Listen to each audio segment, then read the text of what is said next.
মালদার হবিবপুরে নাবালিকা ধর্ষণের ঘটনায় অভিযুক্তের শাস্তির দাবিতে হবিবপুর এলাকায় স্থানীয় বিজেপি বিধায়ক জুয়েল মুর্মুর নেতৃত্বে মালদা নালাগোলা রাজ্য সড়ক অবরোধ। এরপর পুলিশ এসে দ্রুত শাস্তির ব্যবস্থা করা হবে এই আশ্বাস দিলে অবরোধ উঠে যায়।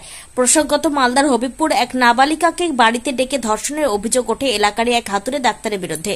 অভিযুক্ত হাতুড়ে ডাক্তারকে গ্রেপ্তার করেছে পুলিশ। তার প্রতিবাদে আমরা ন্যায় বিচার পাওয়ার জন্য আমরা আজকে ধর্নাতে এইখানে আমরা বসেছি, রোড ব্লক করেছি। আজকে আমরা সাধারণ মানুষ এখানে জমায়েত হয়েছে।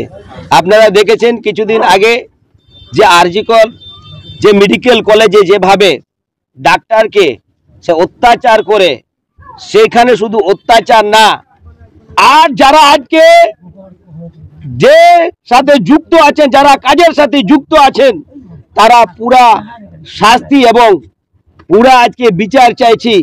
সে গ্রেপ্তার করতে পারে। এখানে কত ধারা দিয়েছে, ধারাটা কি লাগু করেছে হয়েছে, কিন্তু তারপরেও 2 মাস পর 3 মাস পর তারা ছাড় পেয়ে যাচ্ছেন কেন?